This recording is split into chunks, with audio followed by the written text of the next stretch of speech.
बाबा गुल्ली बुल्ली और शॉन से कहते हैं, देखो तुम सभी को पता है कि मेरी बाइक और जादुई डंडा किसी ने चुरा लिया है और मुझे पता नहीं क्यों ऐसा लग रहा है कि मैं उसे जानता हूँ, लेकिन वो जो भी है जल्दी पकड़ा जाएगा। मुझे तो डर इस बात का है कि कहीं वो जादुई डंडे के राज ना जानता हो, वरना तबाही मचेगी और ऐसी तबाही कि तुम लोग सोच भी नहीं सकते। तभी शॉन ने कहा, बाबा अगर आपको पता चल गया कि आपकी बाइक और डंडा किसने चुराया है तो आप उसे माफ कर देंगे क्या? बाबा ने कहा, नहीं, उसे चोरी करने की सजा मिलेगी। गरम तेल में उसे तला जाएगा, वो भी बेसन लगाकर, और फिर कुत्तों को खिला दिया जाएगा।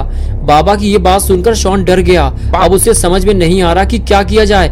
अगर बाबा को पता चल गया कि बाबा का जादुई डंडा और बाइक उसी ने चुराई है तो बाबा उसे गरम तेल में तलेंगे, वो भी बेसन लगाकर, और अगर बाबा ने उसमें लाल मिर्च और नींबू भी डाल दिया तो क्या होगा?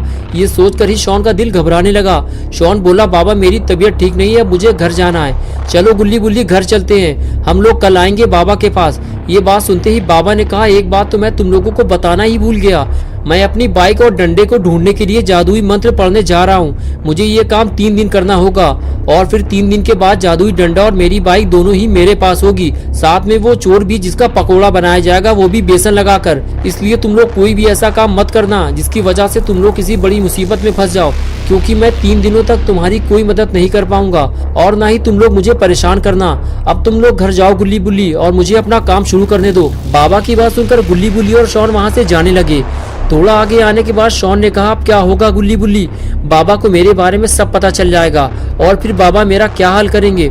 मैंने कोई चोरी नहीं की है गुल्ली, मैं तो सिर्फ तुम लोगों की जान बचाना चाहता था, इसीलिए मैंने बाबा का जादुई डंडा उठाया था। लेकिन जब मैं उसे वापस रखने के लिए आ रहा था तो किसी ने मेरे ऊपर पीछे से वार किया और मैं बाइक से नीचे गिरकर बेहोश हो गया। फिर मुझे नहीं पता कि आगे क्या हुआ, लेकिन फिर भी सारा इल्जाम तो मुझ पर ही आएगा, सजा भी बस मुझे ही मिलेगी। बुल्ली ने कहा, डरो मत शॉन, हम लोग हैं ना तुम्हारे साथ, तुम्हें कुछ नहीं होगा। हम बाबा को कुछ नहीं बताएंगे। हमें जल्दी बाइक और डंडे को ढूंढना होगा। एक बार दोनों चीज मिल जाएंगी तो सब कुछ ठीक हो जाएगा। गुल्ली बोला, हाँ शॉन, बुल्ली सही कह रहा है। हमारे पास अभी 3 दिन का टाइम है। हमें 3 दिन से पहले दोनों चीजें ढूंढ निकालनी है और बाबा को लाकर देनी है। इससे बाबा भी खुश हो जाएंगे और उन्हें कुछ पता नहीं चलेगा। शॉन ने कहा, लेकिन गुल्ली ये सब होगा कैसे? ये इतना भी आसान नहीं होने वाला जितना कि तुम समझ रहे हो। बुल्ली ने कहा, हाँ शॉन, ये आसान नहीं होगा, लेकिन हमें पता लगाना ही होगा कि बाबा का जादुई डंडा किसके पास है, क्योंकि हम सब इसमें फंसे हुए हैं। हम सच जानते हैं लेकिन फिर भी बाबा से छुपा रहे हैं। चलो अब जल्दी गाड़ी में बैठो, घर चलकर हम सबको मिलकर प्लान तैयार करना होगा। और फिर तीनों गाड़ी में बैठकर घर की तरफ जाने लगे। शॉन की उल्टी गिनती अब शुरू हो चुकी है क्योंकि बाबा ने जादुई मंत्र पढ़ना शुरू कर दिया है। अगर गुल्ली बुल्ली और शॉन सही वक्त पर जादुई डंडा और बाइक नहीं ढूंढ पाए तो शॉन पकड़ा जाएगा और साथ में गुल्ली बुल्ली भी। लेकिन बुल्ली ने अचानक गाड़ी क्यों रोक दी? ये तो रॉड है, लेकिन ये यहाँ क्या कर रहा है, वो भी पलटे हुए ट्रक के पास। गुल्ली बुल्ली और शॉन तीनों रॉड के पास जाने लगते हैं। तभी गुल्ली कहता है कि तुम लोग यहीं रुको, मैं इसका तबला बजाऊंगा। और फिर गुल्ली आगे बढ़कर रॉड के टकली मार देता है। ये देखकर बुल्ली और शॉन को भी मजा आ जाता है। कुछ देर के लिए तो सारा माहौल ही बदल जाता है। गुल्ली बुल्ली और शॉन अपना सारा दुख दर्द भूल जाते हैं। तभी रॉड कहता है कि तुम लोग आज बहुत खुश लग रहे हो, लगता है किसी पार्टी से आ रहे हो। बुल्ली कहता है, नहीं रॉड, ऐसा नहीं है, हम लोग एक बड़ी मुसीबत में फंसे हुए हैं। बाबा लंगोटी लाल की बाइक और डंडा चोरी हो गया है। शॉन उसे चुपके से उठा लाया था हमें बचाने के लिए, वो भी बिना बाबा से पूछे। लेकिन जब ये उसे वापस रखने जा रहा था तभी किसी ने रास्ते में इसे डंडा मारकर बेहोश कर दिया। फिर बाइक और डंडा छीन लिया गया। रॉड ने कहा, इसमें डरने की कोई बात नहीं है, मेरे पास दादाजी का एक पुराना डंडा रखा हुआ है, मैं तुम्हें उसे दे दूंगा और तुम बाबा को दे देना, बस तुम्हारी टेंशन खत्म। गुल्ली ने कहा, हमें किसी अगलू पगलू आदमी का डंडा नहीं चाहिए रॉड, वो बाबा का जादुई डंडा था। अगर वो किसी गलत आदमी के हाथ लग गया तो न जाने क्या होगा। शॉन बोला, सिर्फ 3 दिन का टाइम है रॉड, बाबा ने जादुई मंत्र पढ़ना शुरू कर दिया है, ये पता लगाने के लिए कि उनकी कुटिया से डंडा और बाइक कौन चोरी करके ले गया है। 3 दिन बाद बाबा को मेरे बारे में पता चल जाएगा कि मैंने ही दोनों चीज बाबा से पूछे बिना उठाई थी। रॉड ने कहा, तुम लोग बाबा से सच क्यों नहीं बता देते हो? मुझे लगता है बाबा तुम लोगों को माफ कर देंगे। गुल्ली बोला, हाँ यही तो मैं भी इससे कह रहा था, लेकिन डर के मारे ये बताना नहीं चाहता। इसे डर है कि बाबा इसको गर्म तेल में बेसन लगाकर फ्राई कर देंगे। रॉड बोला, हो भी सकता है यार, बाबा का कोई भरोसा नहीं, जरा जरा सी बात पे मारने लगते हैं, मुझे तो बहुत डर लगता है बाबा से। तभी बुल्ली ने कहा, लेकिन रॉड तुमने ये तो बताया ही नहीं कि तुम इतनी रात में यहाँ क्या कर रहे हो। रॉड बोला, इधर से जाते हुए मुझे ये पलटा हुआ ट्रक दिखाई दिया तो मुझे लगा कि किसी का एक्सीडेंट हुआ है, इसलिए मैं रुक कर ये देखने लगा और देखते ही मैं पहचान गया, ये ट्रक तो ग्रैंडपा चलाते हैं। रॉड की बात सुनते ही गुल्ली बुल्ली और शॉन के होश उड़ गए। शॉन ने कहा, इसका मतलब कि ये सारा काम ग्रैंडपा का है और यहाँ कोई एक्सीडेंट नहीं हुआ है रॉड, ये ट्रक तो बाबा ने पलटाया है। शॉन और रॉड आपस में बात कर ही रहे होते हैं तभी खूनी पिग वहाँ आ जाता है और ये चारों लोग उसे देखने लगते हैं। खूनी पिग गुल्ली और बुल्ली से कहता है कि मैं तुम्हारे घर गया था, लेकिन किसी ने दरवाजा ही नहीं खोला, इसीलिए मैं बाबा के पास जा रहा था। अच्छा हुआ तुम लोग रास्ते में ही मिल गए, जल्दी चलो मेरे साथ, मैं कुछ दिखाना चाहता हूँ तुम लोगों को, टाइम बहुत कम है।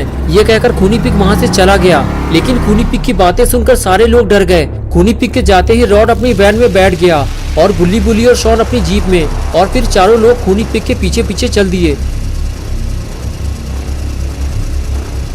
खूनी पिग आगे आगे और गुल्ली बुल्ली जीप लेकर उसके पीछे चल रहे थे, और सबसे पीछे था रॉड। कुछ दूर चलने के बाद खूनी पिग अपने जंक यार्ड पहुंच जाता है। खूनी पिग ने अपनी बाइक रोकी और नीचे उतरकर बुल्ली और रॉड को रुकने का इशारा किया। बुल्ली और रॉड ने भी अपनी अपनी गाड़ी रोक दी। खूनी पिग बोला, यही है मेरा कबाड़ खाना, जल्दी आओ अंदर।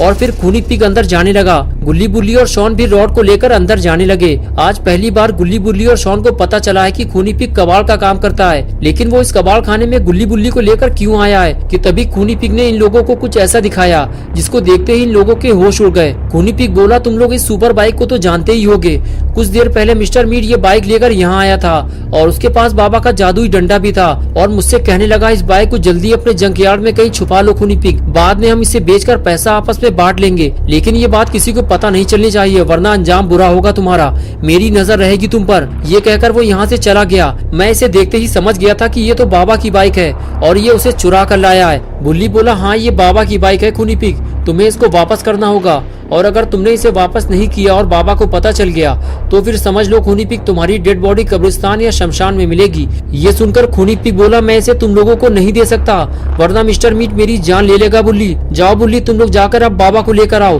तुम लोगों का ज्यादा देर तक यहाँ रुकना ठीक नहीं है, मेरे साथ साथ तुम लोगों की जान को भी खतरा है, जाओ जल्दी बाबा को लेकर आओ, हम लोगों के लिए मिस्टर मीट से लड़ना आसान नहीं होगा, अब वो और भी ज्यादा खतरनाक बन चुका है। गुल्ली बोला, नहीं खूनी पिग, बाबा आप कुछ दिनों तक हमारी मदद नहीं कर पाएंगे, उन्होंने हमें डिस्टर्ब करने से मना किया है, ये काम हमें ही करना होगा, चलो सब तैयार हो जाओ।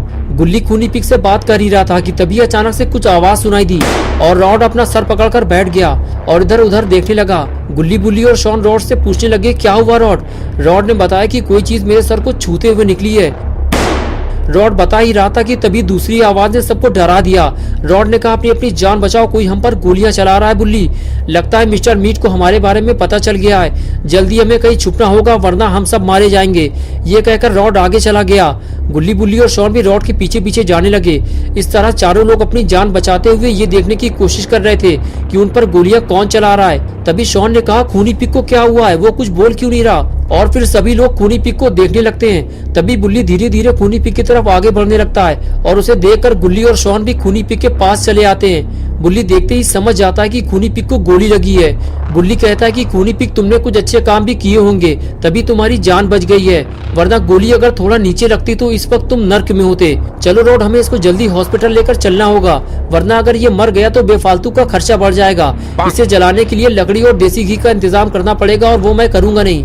रॉड कहता है, इसे हॉस्पिटल ले जाने की जरूरत नहीं है बुल्ली, इसे मेरी वैन तक ले चलो, मैं इसका काम तमाम कर दूंगा, लेकिन हम बाहर जाएंगे कैसे? बाहर तो कोई गोलियां चला रहा है। ये सुनकर गुल्ली कहता है, रुको, मैं और शॉन बाहर जाकर देखते हैं कि गोलियां कौन चला रहा है, उसे ठिकाने लगाना ही होगा वरना खूनी पिग के साथ साथ हम सब भी मारे जाएंगे। ये कहकर गुल्ली शॉन को लेकर वहाँ से जाने लगा। तभी पीछे से बुल्ली बोला, जरा ध्यान से गुल्ली, मिस्टर मीट से लड़ना आसान नहीं है और उसके पास जादुई डंडा भी है। गुल्ली बोला, हाँ मुझे पता है बुल्ली। ये कहते हुए वो पीछे के रास्ते से नीचे कूद गया। उसे देखकर शॉन भी वही करता है, लेकिन वो गधे की तरह नीचे गिर जाता है। गुल्ली उसे उठाता है और फिर दोनों आगे जाने लगते हैं। अच्छा हुआ शॉन को चोट नहीं लगी वरना एक और नई मुसीबत खड़ी हो जाती।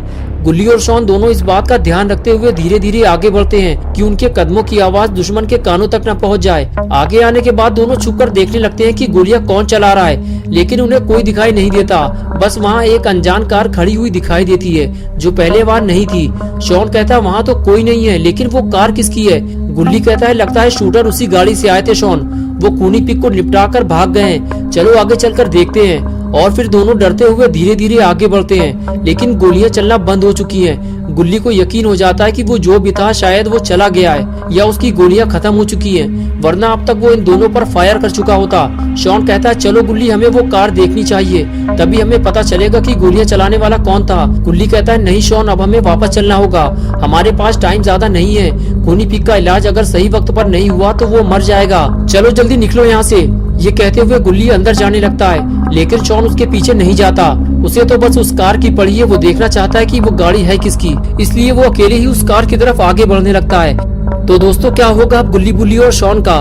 क्या शॉन कार देखकर शूटर को पहचान जाएगा या फिर शॉन कोई बड़ी मुसीबत में फंस जाएगा? ये सब हम देखेंगे पार्ट 2 में। दोस्तों, पार्ट 2 देखने के लिए वीडियो को लाइक करें, चैनल को सब्सक्राइब करना और बेल आइकन प्रेस करके ऑल नोटिफिकेशन ऑन करना ना भूलें।